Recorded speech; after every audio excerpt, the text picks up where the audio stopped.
What time is it? 6:01. Hey, look at that. So we're gonna do a call to order, roll call. So we'll start with, Vice Chair, District One, Mr. Jeffrey Lee. Is absent today. District Two, Dr. Samuel Valmet. Present. District Three, Ms. Diane Easter. Present. District Four, myself, Felicia Harrell, Chair, present. District Five, Ms. Jasmine Willingham is joining us via Zoom today. Our tax commissioners appointees, Mr. Nicholas Craig, Present. Mr. Lee Kelly. is right here. Our clerk of Superior Court selected alternate member, Dr. Erica Pike. Present. And I want to give Ms. District Five, Ms. Jasmine Willingham, an opportunity to say present. I did hear her. Thank you. All right, we'll get started. Can I get a motion on the floor to approve our meeting minutes from June 9th, 2026? Make a motion that we approve the meeting. Second, Second. in favor? Aye. Ms. Willingham? Thank you. It's unanimous. You ready? Good. I will move on to public comments. Miss Officer, would you like to comment? No. So no comments today. And because of that, would the board like to make any comments? No comments that were made today? No comments. No. Would the board like to speak as a, no. Let's get on to our general updates by our ethics administrator, Ms. Rodriguez. Hey, good evening, board. I just have a quick update. So we participated in the 4th of July fest. It was the Summer Fun Fest at the Echo Park. And unfortunately, we were the only county department that was there. It was mainly like vendors. So it really wasn't something, I guess, for departments to do, but we were there. Not a lot of people came down to where we were because we were mostly down in the garages, but you know, I did talk to a couple of people. There was a lady that did come up and say that she really appreciates what we're doing for the community. And she wanted to, you know, give her thanks to the board for that. So I could give her thanks. Also, there is another event that's coming up. It's Henry Night Out, and that's where all departments kind of set up a little table. And I think that's at the Target Shopping Center. That's like for back to school. So most of them, I guess, do like book bags, school supplies and stuff. We don't really have a budget to do that, but if the board wanted us to participate, we could. I can just take what we've got. Any comments? I don't think you should participate because we don't have anything to give. So we do have general counsel. We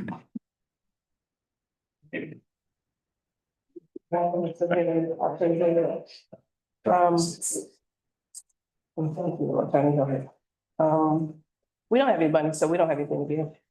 So we will abstain from that event unless the board disagrees. Okay, we will not attend. Yes, please. Yes, please. If you look at your packet, you have two different documents. One is the Board of Ethics contract accounts. And the other one is Board of Ethics estimation review. So we discussed the budget at our last meeting. That we had zero operating budget. We did meet with the budget department. We met with the county manager. And so there is some things that are in place to cover some of our costs, but not all of them. Would you like me to go into detail a little bit on that before you get started? If you would like to share. Sure, I will. I have that document because I have a copy, but I think we've updated it since I have one. I borrowed this one. We've updated since our conversations earlier today. Myself and administrator. So long story short, we came into this fiscal year, which started July 1st, 2026, and it'll go into next year, 2027. We inherited a personnel budget. So we were given a budget for personnel. As you know, the legislation requires we hire two individuals. One is an ethics administrator, full-time salaried. The other one is the ethics officer, full-time salary. However, this now new bill, we don't get to choose the ethics officer. Also, the bill requires our ethics officer be obviously in great standing with the state bar. In addition to that, have been working 5 years in law. So with that comes a price tag. So we were given a personnel budget, and typically what we have is a personnel and an operational budget. So personnel, we were given finances to continue the staff, right? But we were given no money to operate, $0.00. Obviously, we have bills. We have bills that were coming due. And so we were able to get county leadership involved. They've been gracious. Our interim county manager has been absolutely wonderful in helping, in the budget department as well. Ms. Ivy and Ms. Joy have been fantastic in just trying to figure out how to allow us to operate and as the legislation deems us, right? But in order to do that, it takes money for contract services, for printers, for paper, and for all the things that we need electronically, and to hold our data and to pay for personnel and insurance. Well, those items have slowly been absorbed by some of those items. So we're talking our website. We're talking our website domain has been absorbed by the communications department. Our need for, and I had your document, Mr. Kelly. Our need for the system that we use as our case management system, as we get complaints and we hold files, evidence, things of that nature, that has been taken on by the IT department.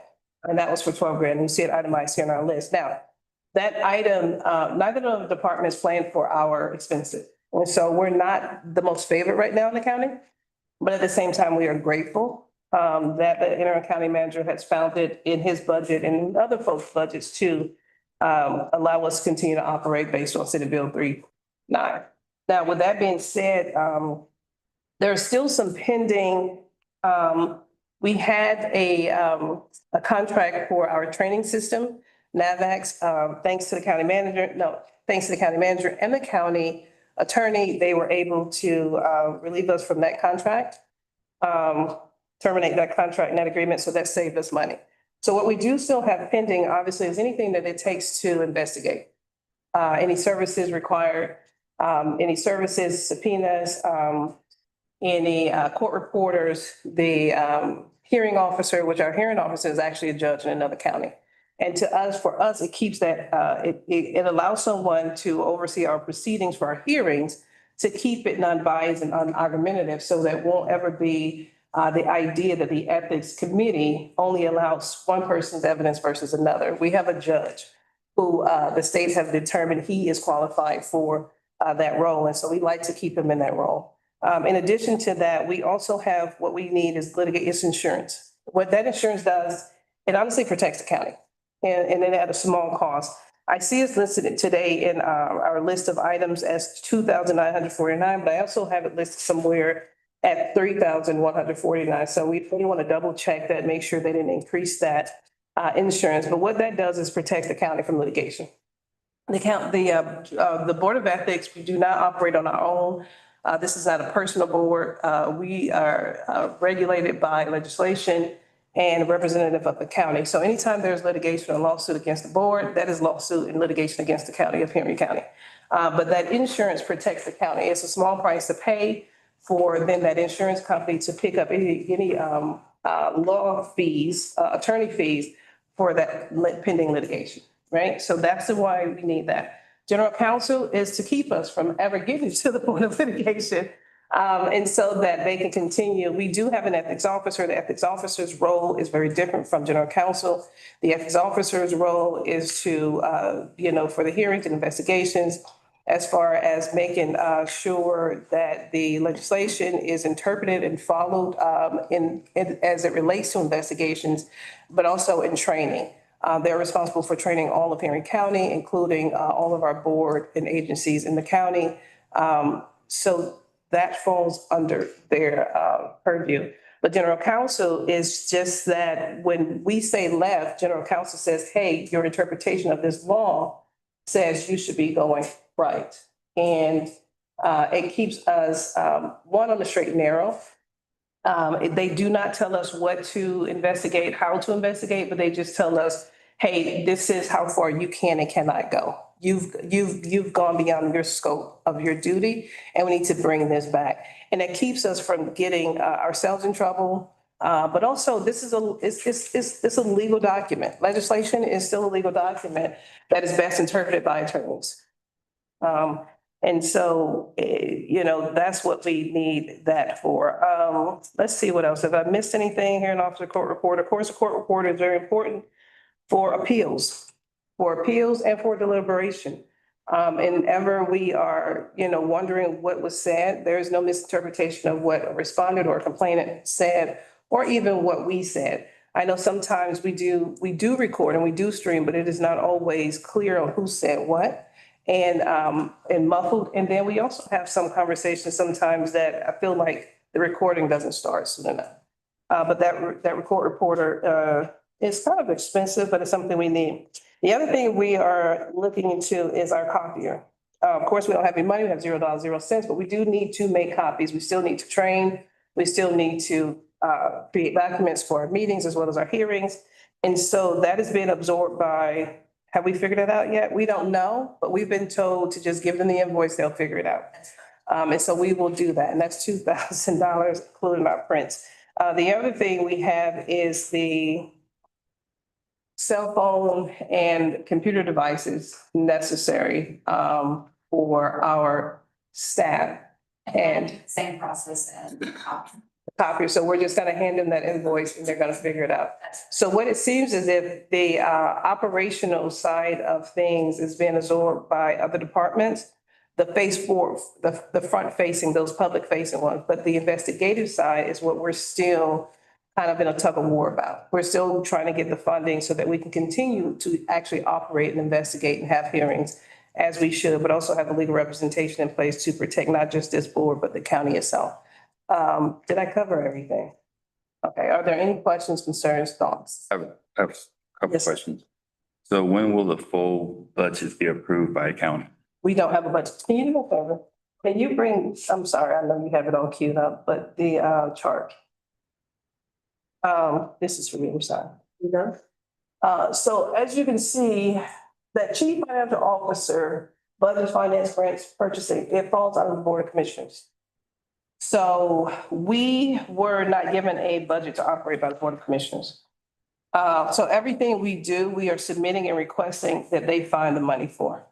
Yes, sir. So is there a timeline when the budget will go back in front of the Board of Commissioners for approval? We were told that we had an opportunity to present our ideas for a budget to be approved. And that when they decided to give us $0.00, I don't know. This is still a work in progress. This is still a bit of a mess. And it's a bit of it's a work in progress, and we're still trying to figure out how we're gonna fund our investigations, hearings, and attorneys. Yes, sir. Is the county manager presenting on our behalf, or are we presenting on our behalf?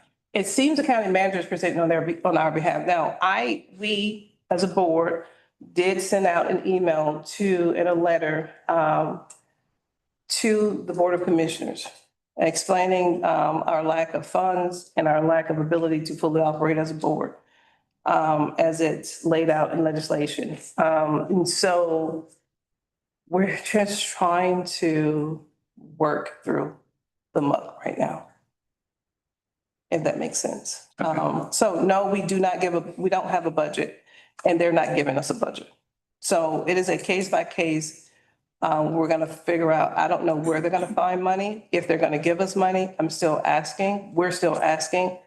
We just don't know if we will be approved or not. It is a case by case. But what I don't want this to become, a decision that the board or Henry County leadership gets to decide what we investigate. Because if you're keeping funds from allowing us to investigate, and then you're telling us for this case, we'll give you funds, or for this case, we'll give you funds, and they haven't said that. But we can't do a case by case funding for investigations, because then at that point, they're choosing who and what we investigate. One final one for me. Do you know whether or not we're the only entity within the county that is not funded as far as the board? As I am aware, we are the only unfunded entity in the county. And this is the first time we've ever been unfunded. We have been, the leg they're standing on is that legislation gives us 200 grand. And it is our decision what we do with personnel and how much we pay personnel. The problem with that is, when given our budget, we weren't told we can take money from personnel and add it to our operational budget. And so it isn't that we were given an operational budget of zero, but they said you can you could take another look at your personnel budget. Now, the interim county manager and I are presenting the idea to them. The problem with that is we don't get to choose our ethics officer anymore.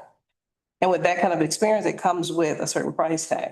We're already underpaying both positions. It was already difficult getting anyone to accept these positions, given the pay that we were paying. And so I can't imagine, folks are just, matter of fact, I know they weren't for the position. So, but we do have great quality staff who've done an amazing job for the amount that we're paying them. And so you have to reconsider that their salaries, in addition to the fees, taxes, and insurance and things that the county is responsible for these salaried full-time employees. So the bill stipulates, so we technically only have a say over our administrator. We can hire and fire our administrator and decide what that pay is. We can decide we are going to give a certain small amount for the officer. But at the same time, no matter what amount we give to the officer, it will exceed 200,000 that it is given in the bill. It is impossible for us to hold two employees as salaried full-time employees and not contract and part-time under 200 grand. And so no matter how our hands are tied. So, just so I understand, so the county the county budget cycle starts in July 1st, I believe? That's what. And the county is fully funded as far as budgetary, except for the ethics, correct? Yes. And I would say some departments will argue that they don't believe they're fully funded, but they are funded, and where we are partially funded, meaning we are. But other departments and boards who are funded by the county are funded for their personnel and the operations. As I understand it, we're the only entity in the county who is allowed a budget for personnel, but are not given a budget for operations. So.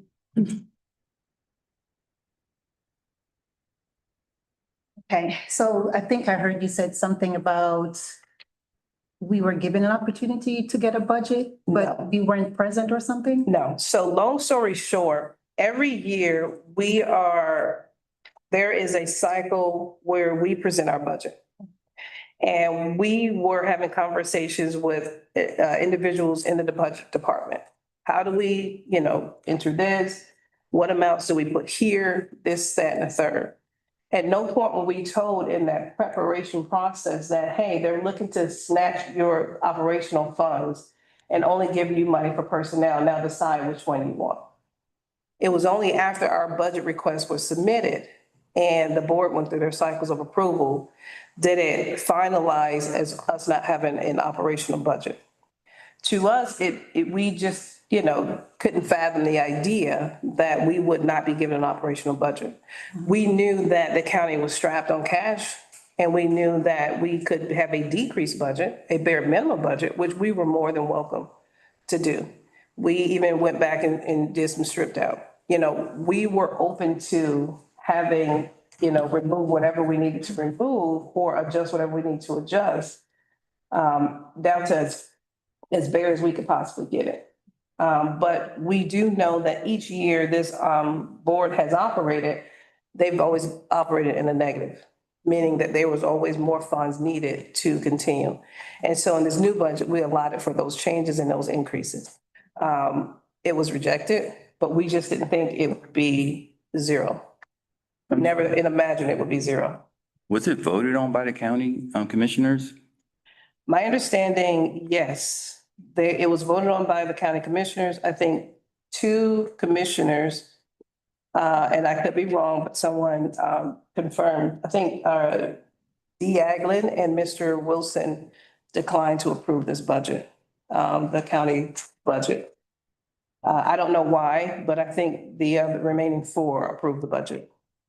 Decline to approve what we submitted to them? No, I think just as a whole, as the county as a whole, Okay. whatever discrepancies they found wasn't worth approving. They felt there needed to be some updates and changes. I don't have a clue as to what, when or why. I would just suggest maybe watch that meeting that the commissioners had and, you know, pose any questions to those commissioners that were involved. So I know they said it's on a case by case basis. So as far as insurance goes, has it been addressed?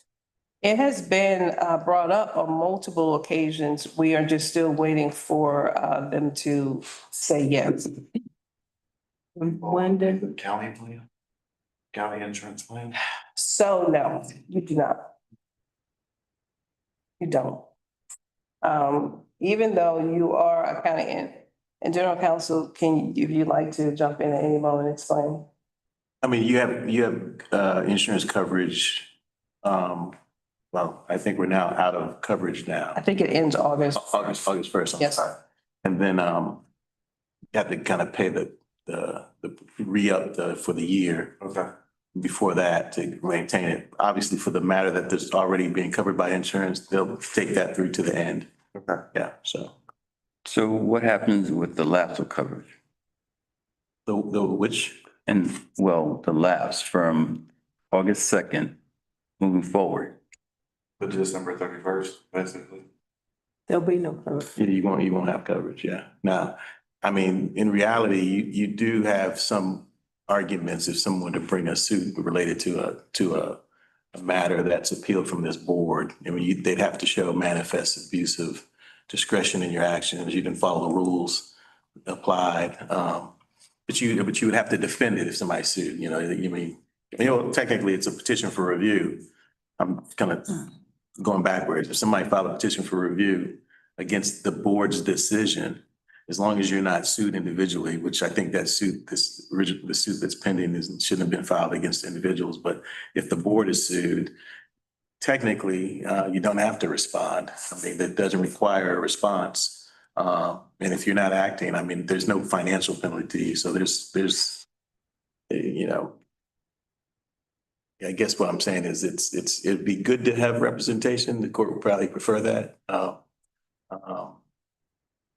But you'd have to hear a case and if it's something unrelated to one of the pending cases, then the coverage would not cover that. So if there is a case, and just trying to understand this, would it fall back on the county as far as representation since there is no insurance? I'm just going by my other examples. There are ethics boards that have not had insurance. You know, the CAB got obtained their insurance same time you all did, or just slightly before. They operated for years without it. And so,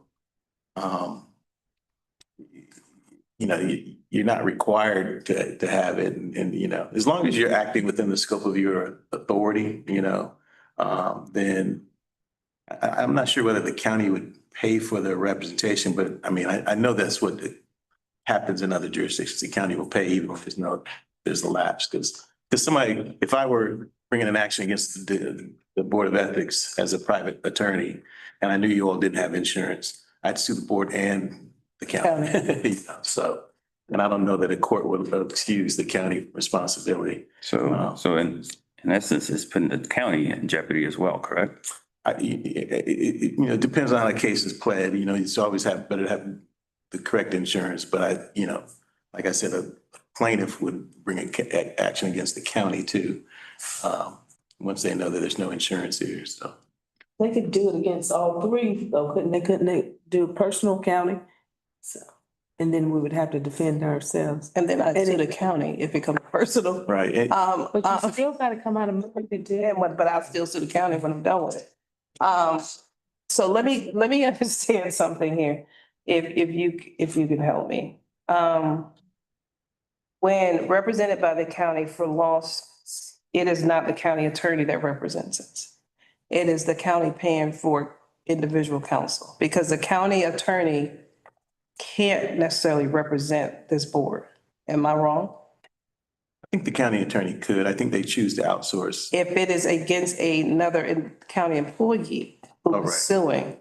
Because because you have to remember, any cases that we're hearing are involving county officials. Right. And so if a county official is investigated and decide to sue the Board of Ethics for investigating them, or finding findings, and then, leveraging a penalty, then the county attorney can't represent, it's a conflict. That's right. Yeah. But don't we represent the county? In essence, as a board, we're part of the county. And as a result, we represent the county's interests. But there are instances, probably in factual circumstances, where you'd be in conflict. It'll be in conflict. The people the person that's bringing the suit represents the county too. So it's two county employees. So in other words, $3,000 saves the county a whole lot of money. Yes, yeah. Because no matter how you slice the pie, the county is gonna be out far more money at any point. This board is in litigation. Yes, sir. No, what I was saying is we're a department of the county. So we are the county representation. So if someone sues outside, whether it's an individual that works for the county or a civilian or someone outside of the county, they still have I guess. Legal and a financial legal responsibility. responsibility to protect the county because we're part of the county. And that was my whole point of it all, is that is to me, it's in the best judgment of the county to ensure it's on board. Because at the end of the day, if this board is sued, the county is sued. If this board comes out of money, the county is being financially held responsible. There's a fatter paycheck in it. However, it saves us the cost, the county, the cost of litigators on our behalf, because the insurance then covers that cost. That's the point of it all. So $3,000 could save you 30 grand. $3,000 could save you 120 grand. But $3,000 is a $3,000 well spent for covering this board insurance. And that's my argument, is fiscally, it would be irresponsible to not pay the insurance, because then it could cost the county so much more money that we shouldn't be paying out. Any additional questions? This one. Yes, sir. Have we approached the two commissioners for discussion as to why or what corrections needs to happen for them to approve the budget? I don't think there's a uno reverse on that. I think it's done. It doesn't go back for another vote? I don't know. I stay out of commissioner's business. And if they want to amend the budget, what that process looks like, I really don't know. I just need you to clarify something for me. So if we do not get insurance, someone decides to sue whomever, they sue you personally. Did I understand you to say we may have to represent ourselves? Or could be possible? If this were to happen and you didn't have insurance, my first piece of advice would be to talk to the county. I think they have to represent you as long as you're operating within the scope of your authority. Like if you're making decisions on these matters and you're following the rules, you might not agree, but this is your advice based on the law. I think they have to cover you. If you're acting outside of the scope of your authority, you're saying, hey, listen, we don't care, whether you violate that rule, we don't like you. We don't want to support you, so we're gonna, bring this action against you. And then that's the case that if something happened to a party where you didn't apply the rules, you know, I mean, it was clear and blatant, then there could be a personal lawsuit against you. And I think that's one of the things that this insurance covers, you know, to defend you personally. And then also, because you have staff that you work with, if they brought some type of, you know, employment claim, then you'd have protection against those as well. Although the claims are available against the county too. It's kind of, you know, I think a board would want to have the additional protection, you know, but it's, no. It's no different than driving a car without insurance. It's Well, just responsible. that's what I'm It's saying. just responsible government. So if the county Makes sense. chooses not to pay the insurance, couldn't they choose not to represent us too? Well, that would be, you know, I think it'd be very difficult. I mean, yeah, they could take that position. But beyond you're not asking me from a policy perspective what that looks like, but I think that would look pretty bad because you're appointed to serve the county and then a lawsuit is brought, and they don't defend you, particularly if it's based on applying the standards now. You know, I think if I were presenting facts like that and I wasn't representing, I'd go to the county and say, you know, you all need to fund this litigation, so. Just one point of clarification. We're talking not individual, but as the board. They would sue the board, not an individual. We don't operate in individual Yeah, capacity. exactly. So even if they were to sue, this is not personal. In my personal opinions don't really matter as much as the law. And the way that we carry ourselves as a board, and that's what legal representation is for, is to make sure you're carrying yourself as you should as board members, is to keep you out of that gray area and make sure you're sticking to the black and white letter of the law. And I think that's what, you know, it gets a little tricky because the black and white letter of the law states who is and who isn't exempt from this board's jurisdiction. And that has always been a gray area for us. And so that is always something we have always leaned heavily on general counsel to navigate those waters. And I think tonight is going to be an example of that navigational water, is navigating that water, because this is one of those situations where it has always been that gray area. Okay, so we'll move on. The other thing that I failed to mention was, if I see your list again, it was something I failed to mention.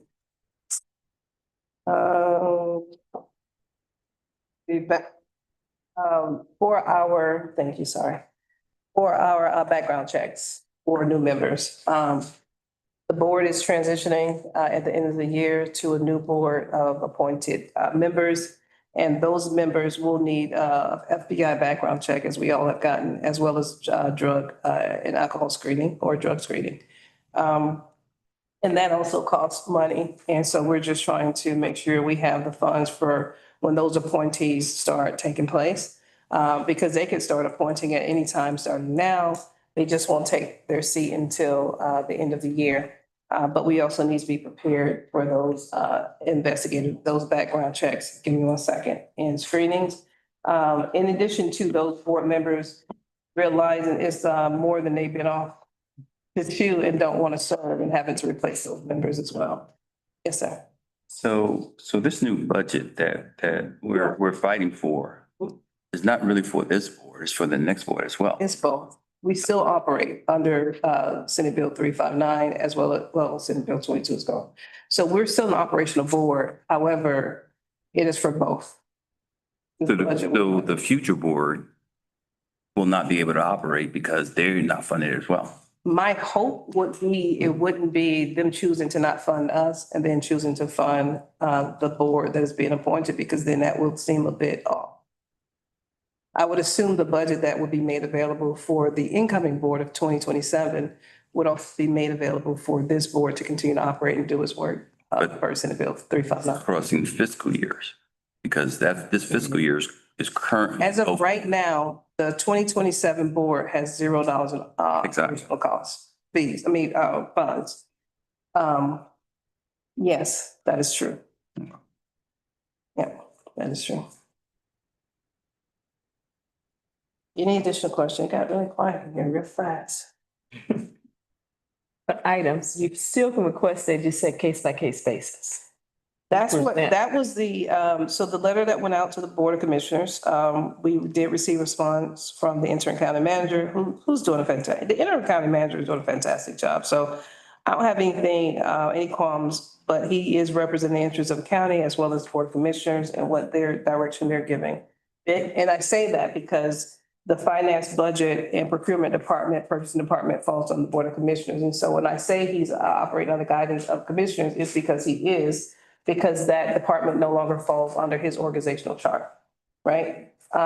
So, you know, he's operating, I guess, with their direction and, we're gonna respond. I wanted to talk to the board, tonight and see what your thoughts are on this budget, but yes, we will respond to, the case by case justification for why we need, we've done it already, but we will do it again, because even when we submit our budget, we're itemizing what we're asking to pay for. So we didn't just submit a blank number and say, give us this amount of money and don't worry about it. One, we submit the budget request with the itemized items that we're needing it for. We're explaining what we're using the funds for. And then in addition to that, the procurement process is still the same. All the monies and checks that are paid for anything that the Board of Ethics has been doing or has paid for is still coming from, we don't have a bank account that we're writing checks from. The county is still approving anything that we pay for, and they always have. So that's not going to change. It was always that way, and it'll continue to be that way. It's just that we at least had operational funds, so we knew we had money to hold these many hearings, so on and so forth. We could plan ahead, basically. We could budget ourselves. Anything else pertaining to your administrator? Question. Yes, Ms. Willingham. It's what the back checks for the new board members be our responsibility, considering they're appointed. But elected officials, or is that their responsibility? It would still fall on. It would be our responsibility. In theory, it would still be our fiscal responsibility. However, us having no funds, that's a conversation we would have to have with those departments to pay for those on their own. But to be honest with you, that information is still guided by the administrator. That falls under her purview. And so she would send their information, you know, and have them scheduled for those exams. But who would pay for it? We're still discussing that point with the leadership here in the county. So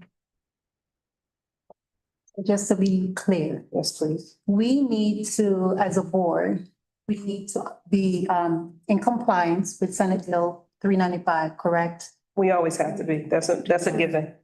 So if we need to be in compliance, I would think the county would make sure that we have what we need to be in compliance. My understanding from the recent letter we received this Monday from the interim county manager that yes, we will be, their goal is to maintain compliance. Obviously, giving us no operational budget was not in compliance. It just wasn't, because we can't operate. You can't, we're a defunct board if we don't have an operational budget. And so with these new waves of decisions that they're making for us to figure out how these items are gonna be funded, yes, they are working to make sure we're in compliance with Senate Bill 359.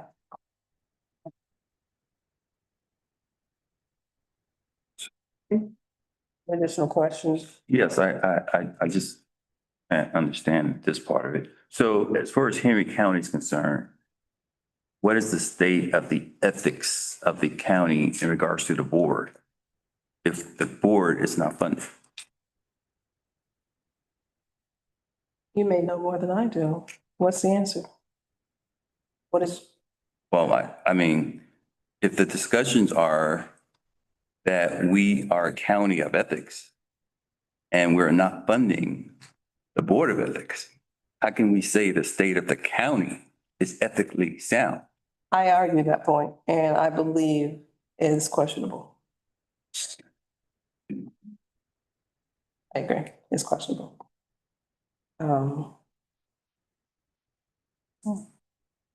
Any additional questions, comments, concerns? Okay. Moving on to item F, general updates by our ethics officer. Good morning, or afternoon, evening-ish.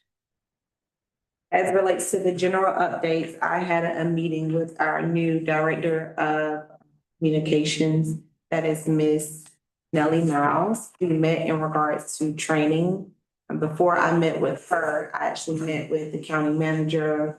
I met with several people from the county, and the goal was to figure out how we can implement training across the board now that we will no longer have NABITs. As Chair indicated, we have gotten out that contract, and that was the way that we trained all of our bigger departments, specifically fire, arts and rec, elections, police.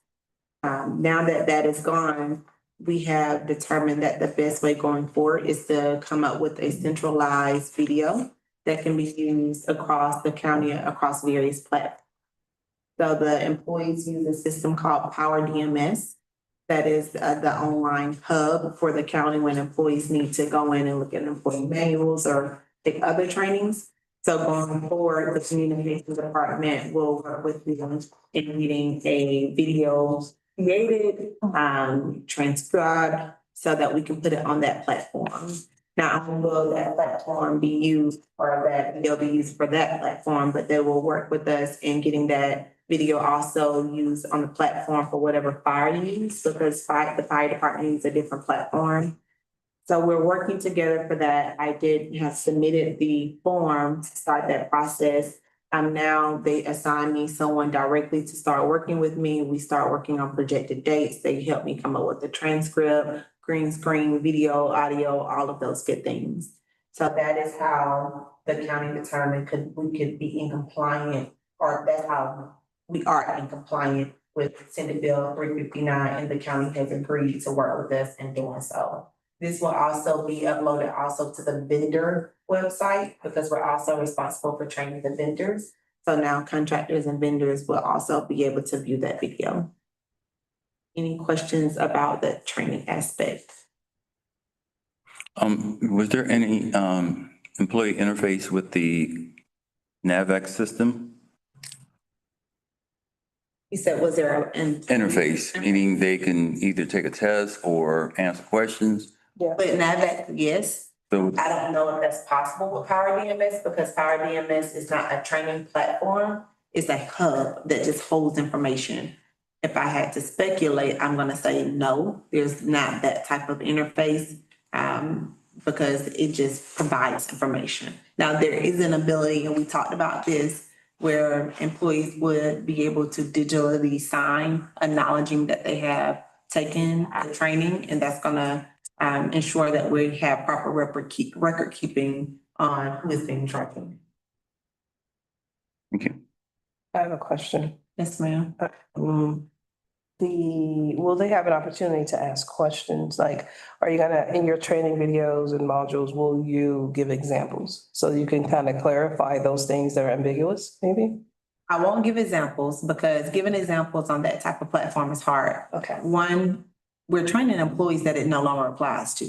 but that's true. So, as an aside of my updates, I trained my first new employee class since the new bill has been implemented. So I had to change all of my training materials, and it was very confusing for them. Slightly frustrating for me, because they have questions and want to know what to do in certain hypothetical scenarios where the bill doesn't apply to them. So I do my best in just showing them, this is the code, and in those hypotheticals, this is what you should do. But if we got any type of complaint against an employee, we could not process it. So just for clarity, because I know there's a new process, Senate Bill 22 had employees filing complaints a certain way, or who receive and had jurisdiction over those. With working with now the Human Resources Department and sharing those employees, because we may still receive those complaints. And my understanding is we can still give opinions. Am I right? Yes, ma'am. When asked. But those complaints go to the Human Resources Department. And the great thing about that, the hope is that it will be shared with human resources and no one else. So it still maintains some sort of integrity and confidentiality. Am I correct? Yes, ma'am. According to Senate Bill 359, it goes to the human resource director as well as the county manager, and it mandates that it remains confidential. In regards to your training, the new slide, who's the focal point of the training? The code of ethics.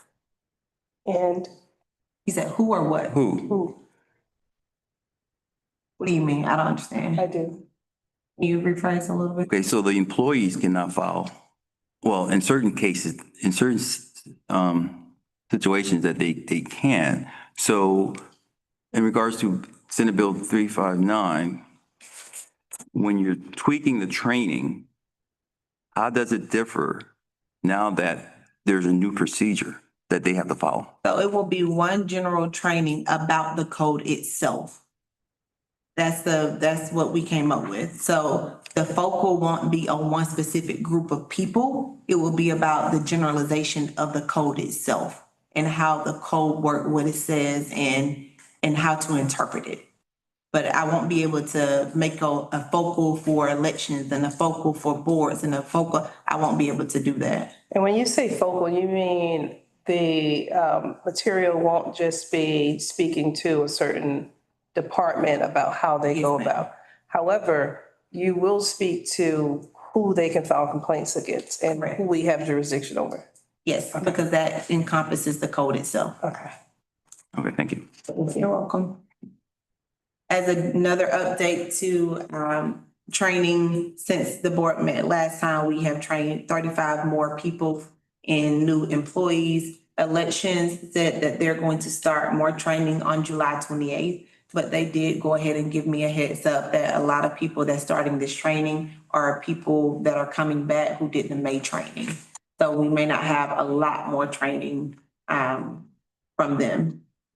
Any other questions or concerns in regards to training? We planned on doing lunch and learns, but we don't have the budget to do so. I have still put out to the county manager that I'm open to any departments. If they want specialized training, I'm always available. They can still use the board for that if they would love to. And when you say specialized, you mean in person, you'll come to them and have training specifically for those particular departments. It may be still the code, of course. I mean, it has to be, but you're willing to, for those who need a deeper understanding of the code. Yes, ma'am. And we even talked about having, I believe they call it the boots on the ground workers. Okay. Still doing in-person training. A lot of them don't have access to Power DMS or don't know how to use the access. So although the bulk of the training will be virtual, there definitely will still be some in-person training. Define boots on the ground. So I really can't define it, but it's the way it was described to me. The people of the county that are in the field that don't check their emails as often. So in other words, police, fire. More so like deputies. stormwater, public works. Okay, good. Public works. I have a question. Mhm. So with the Senate Bill 359, right, there's individuals that are identified that casing could, I mean, an ethic complaint could be charged against them or levied against them. Those individuals, are they being trained and being made aware of the updates to the bill, to the new Senate bill? The people to which it includes, yes. So the people to which the board has the authority to actually process, because we have jurisdiction over them, they are part of that class of people that also has to be trained. I did notify our tax commissioner and I did notify our sheriff general counsel because there has been some gray area about whether or not they're included, that they are included as far as not being excluded. So the board does have jurisdiction to hear complaints against the tax commissioner and to hear complaints against the sheriff. So are we training these individuals so that they are aware of the new Senate bill? Yes, they are part of the class of people that has to be trained. Okay. Because all Henry County employees, officials, board members, vendors, they all have to be trained.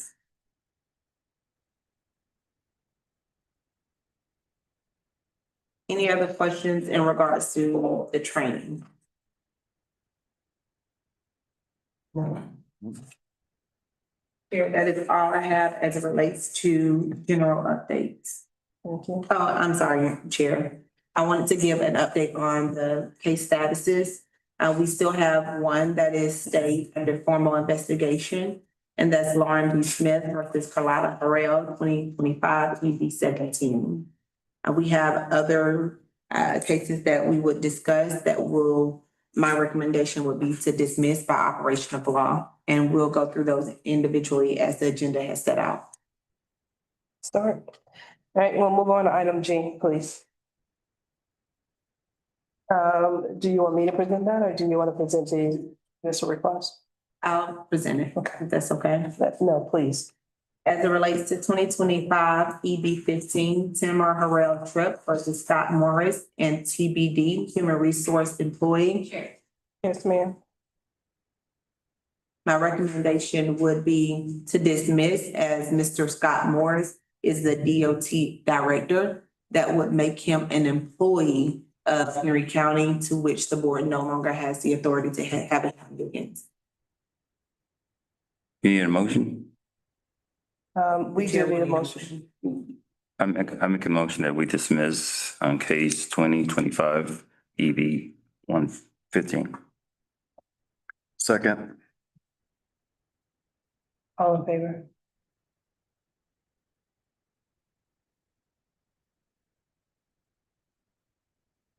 F, me, H, I'm sorry. As it relates to 2026 EB 2, Andrew Gilcrease versus David Cody. I recommend that this is dismissed, as Mr. David Cody is a member or an employee of the Henry County Sheriff's Department. As such, the board no longer has jurisdiction to hear that matter. Making a motion for 2026 EB2, Andrew Gilcrease versus David Cody. Make a motion to dismiss case 2026 2. Is there a second? I second it. All in favor?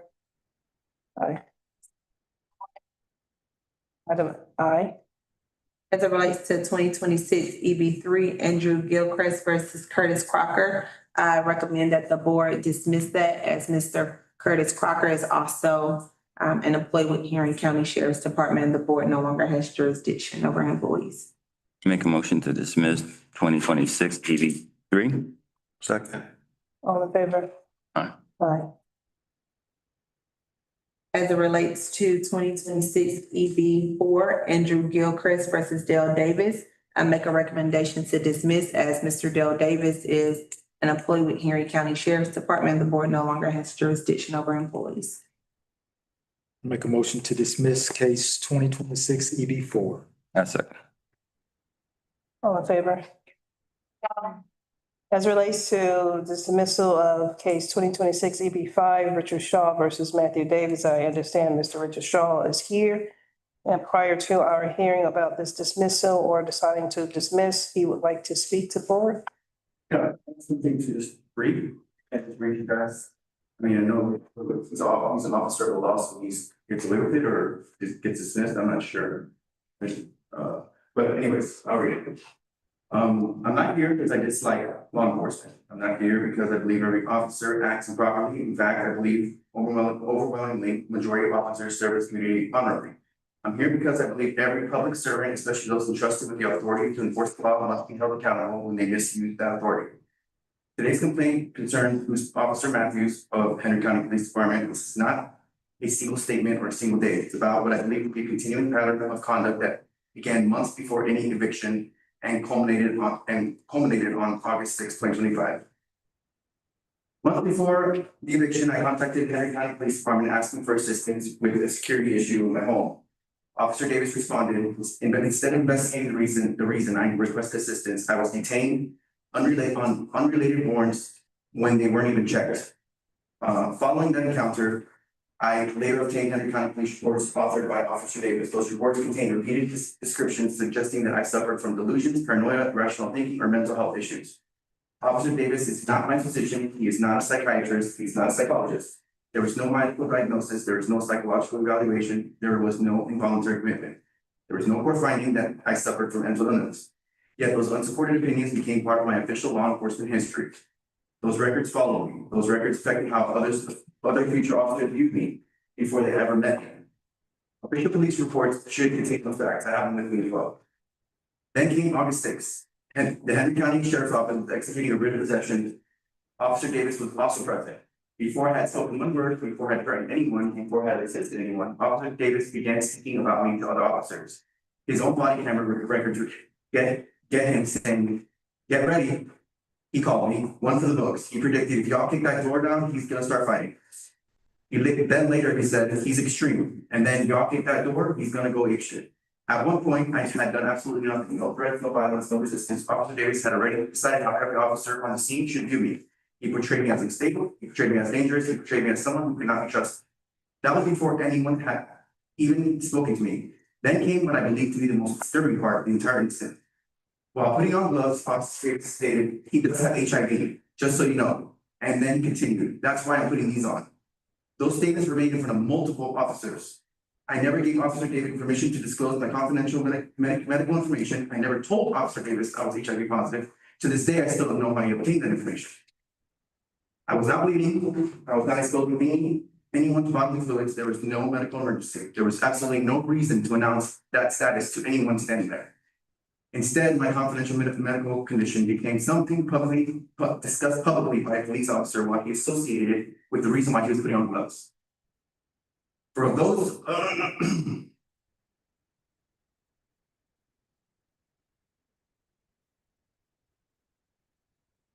us living with HIV, stigma is real.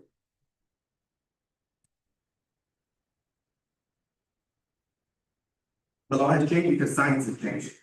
People living with HIV deserve to be treated with dignity and respect, not publicly identified in front of others without necessity. Following this incident, I filed a complaint with Internal Affairs. I believe the department would investigate. I believe the department would investigate why my confidential medical information had been disclosed. I believe someone would determine how Officer Davis obtained that information, and I believed someone would review the repeated unsupported mental health descriptions contained in prior police reports. Instead, from my perspective, nothing meaningful happened. No explanation, no accountability, no answer. That is why I'm here today. I understand the board is not a federal court. I also want the board to know that I had filed a federal civil rights lawsuit concerning many of these same events. I'm not asking the board to decide that lawsuit. That's not your role. Your role is much more important for today's purposes. Your role is to, if it is to determine whether the conduct of Henry County Police public employee comply with ethical standards expected of those who serve this community. The Henry County Code of Ethics exists to promote integrity, accountability, professionalism, and public confidence. So I respectfully ask the board to consider a few simple questions. Is it ethical for a police officer to repeatedly characterize a citizen as mentally unstable without any medical diagnosis? Is it ethical for those unsupported opinions to become part of an official police record? Is it ethical for a police officer to publicly disclose a citizen's confidential HIV status during a civil eviction? Is it ethical to associate that medical condition with a danger in front of other officers? And is it ethical for a citizen to file a complaint and never receive meaningful answers regarding the confidential medical information that was obtained or why it was disclosed? Those are the questions I respectfully ask the board to answer. It's not about me. This complaint is for every citizen across Henry County law enforcement deserves to know that officers will document facts, not unsupported personal opinions. Every citizen deserves to know that confidential information obtained through public service will remain confidential unless there is lawful reason to disclose it. Every citizen deserves to know that filing a complaint against an officer will result in a fair and meaningful review.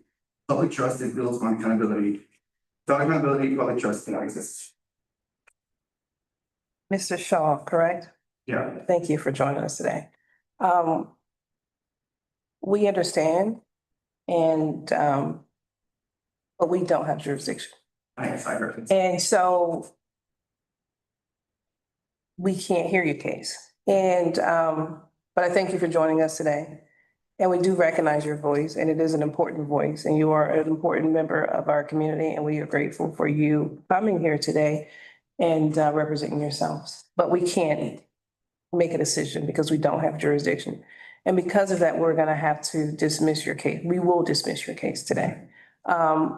If you're asking for an advisory opinion, I don't think we You're not asking that. No.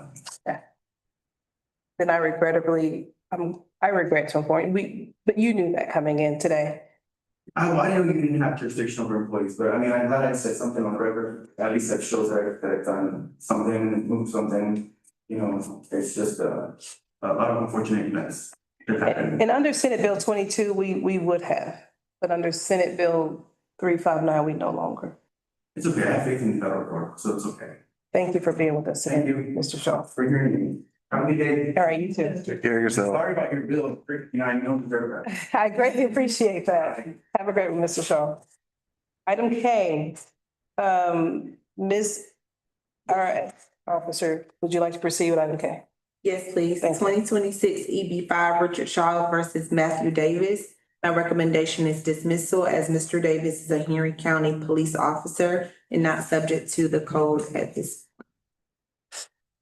A motion to dismiss, 2026 EB 5. Second. All in favor? Aye. All right, moving on to item L. Item L, we have a preliminary hearing as it relates to 2026 EB6.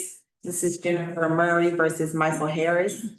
Factual allegations are as follows. The complainant alleges that Tax Commissioner Michael Harris engaged in a sustained pattern of administrative evasiveness and failed to provide official county records substantiating a disputed property tax that the complainant had submitted to the Tax Commissioner's office.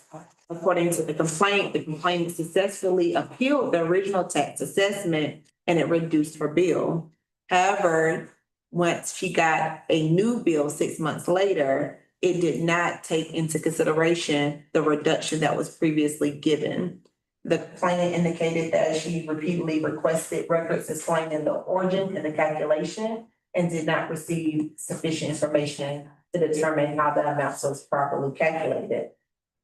The complainant indicates that Mr. Harris did not produce the requested source documents, but he instead provided documents reflecting other amounts. The allegation was he provided just a simple Excel spreadsheet. It also indicates that the information that was maintained within those Excel spreadsheets did not reconcile with the amount in which she indicated was the true amount according to the appeal that she won. The complainant further alleged that Mr. Harris continued to collect the information or make collection at first on the amount that included interest and penalties that accrued. The complainant asserted that conduct was not meaningful review of all of the charges and did not address concerns that the complainant had. The complainant requested a formal investigation into Mr. Harris' handling of the matter. Specifically, the complainant indicated that she believed that this was a violation of Senate Bill 359, Section 7.1, subsection C, subsection 4, and that is a misuse of position. I provided the board a reminder of what a misuse of position is as it relates to the Senate bill. This is as it applied to Senate Bill 22 as well. This code section did not change. I did get a chance to review all of the emails between the complainant and Mr. Harris.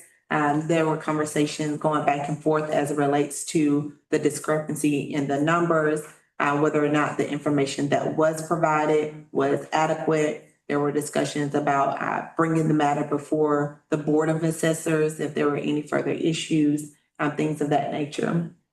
After reviewing all of the information that was provided, I do recommend that there is no probable cause for misuse of position. According to Senate Bill 359, there has to be something where there is a use or attempt to secure some type of unwarranted privilege or exemption for Mr. Harris himself. Based on the facts that were provided, it did not appear that there was any unwarranted privileges. The main complainant or the main complaints of the complainant encompass not receiving adequate documents and not agreeing with the explanation that was given. I do recommend, or I would recommend to the complainant to seek the assistance of the Georgia Consumer Protection Division, as they could look further into it if need be. Any questions?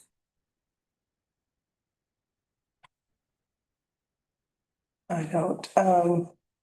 Before we, or anyone makes a motion on this, if they're going to make a motion tonight, do you mind if I ask the tax commissioners appointees to recuse themselves from this vote?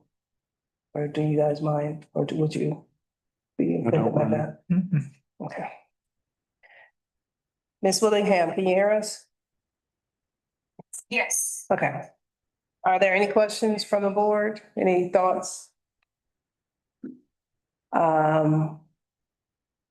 Is there any action the board would like to take on this item? Do you want us to fully step out since we're used? You can hear, you just can't make a decision. That's okay. Just so we won't seem impartial. You don't seem impartial. Or you don't seem partial. Okay, so can I get a motion on item L? I don't, or where are we at? Item L? I don't see reason to move forward on probable cause. I think judgment of the ethics officer is the same. You don't recommend? Correct. Okay. Does anyone believe there's probable cause here? May I get a motion on item L from the board? Would anyone like to make a motion on item L? Motion to find no probable cause in, I'm sorry, I can't see the, case number anymore. 2026 EB6. Make a motion to find no probable cause in 26 EB6. And is your motion to also dismiss? Yes. Is there a second? Second. Second by Ms. Easter, all in favor? Aye. Ms. Easter? Yeah. Good. All right, so that case 2026 EB6, Ms. Murray versus Mr. Harris is dismissed. Moving on to item M. Like I said, I have before the board updated. I know it does not seem very far removed that we went through this, but Senate bill change. And because the Senate bill change, we had included language about a motion to quash, but that has now been addressed within the Senate bill itself.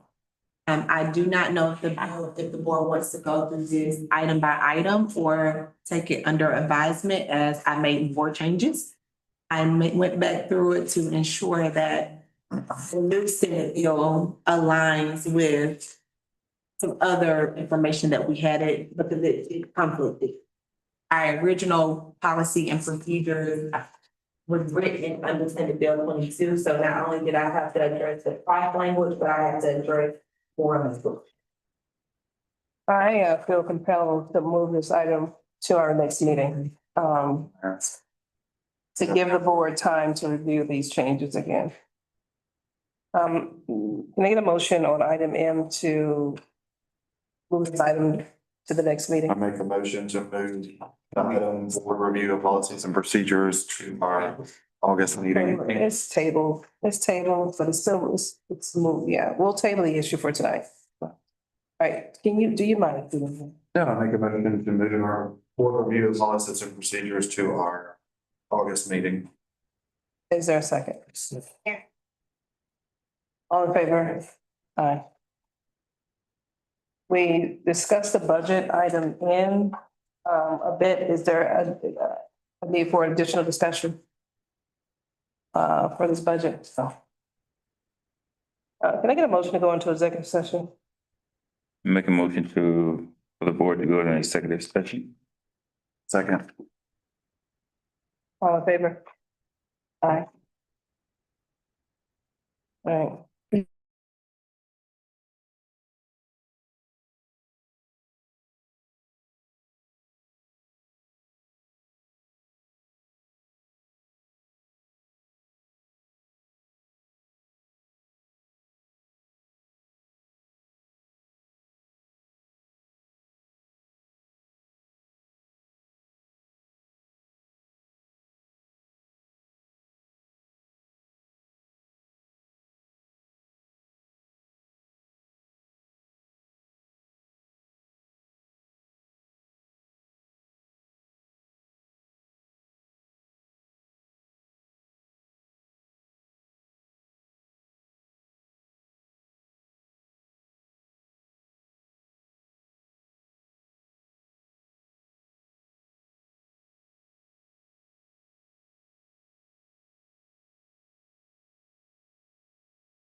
All right, we're back.